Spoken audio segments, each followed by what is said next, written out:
Jacob Thompson had always dreamed of owning a house, but not like this. The mansion on Willow Lane was the stuff of local legends, and not the pleasant kind.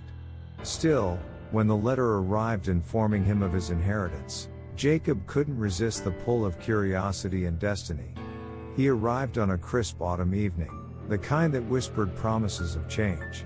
The mansion loomed before him, its once grand facade now a relic of the past, with ivy climbing the walls and windows like the eyes of a forgotten giant. Jacob pushed open the creaky front door, stepping into a foyer draped in shadows and dust. Each room he explored was a museum of forgotten lives, filled with sheet-covered furniture and cobwebs that danced in the dim light. But Jacob was determined to breathe life back into this old place. Jacob's first few nights in the mansion were unsettling. The house seemed to breathe with a life of its own. Whispers echoed through the halls, floorboards creaked under invisible feet, and Jacob often felt the hairs on the back of his neck stand up.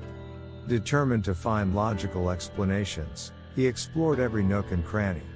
The attic, filled with old trunks and forgotten memories, held the most secrets. One night, while sifting through a pile of dusty books, he discovered an old, leather-bound journal.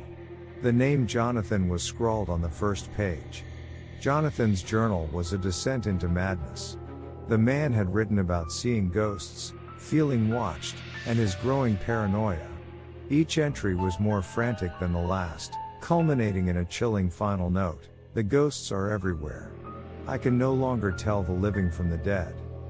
As the days turned into weeks, the presence of the mansion's spectral inhabitants became harder to ignore. Jacob often saw the figure of a woman in a flowing white dress, drifting silently through the halls. Her presence was both haunting and sorrowful.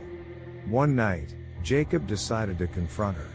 He sat on his bed, waiting, as the house fell into an uneasy silence. And then she appeared, at the foot of his bed, her eyes filled with an unfathomable sadness. "Who are you?" Jacob asked, his voice trembling. "You don't belong here," she whispered, her voice echoing like a distant memory. "Leave this place before it's too late." Jacob needed answers. The next morning, he visited Mrs. Eleanor, the town's oldest resident, who had lived in Waverly all her life. Her cozy living room, filled with antique furniture and warm lighting, was a stark contrast to the cold, eerie mansion. Mrs. Eleanor listened intently as Jacob recounted his experiences. Her face grew pale as he mentioned the woman in white in Jonathan's journal. "The mansion on Willow Lane has always been a place of tragedy," she said. "Many have claimed to see spirits there. But the most unsettling tale is that of a man named Jacob, who died in the house many years ago, unable to let go of his life." Jacob's heart pounded. "But I'm Jacob. I'm alive. I inherited the house." Mrs. Eleanor shook her head slowly.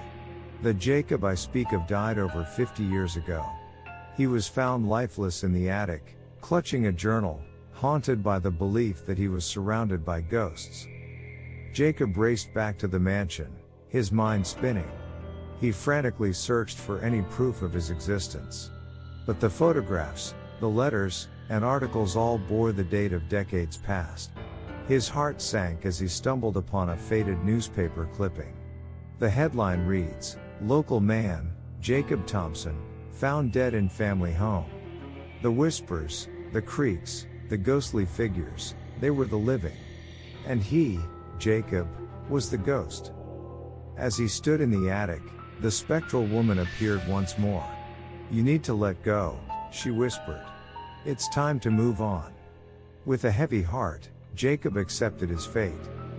The mansion on Willow Lane slowly faded into silence, its ghostly inhabitant finally at peace. And the people of Waverly, unaware of the spectral drama that had unfolded, continued their lives, leaving the old mansion and its secrets to the whispers of the wind.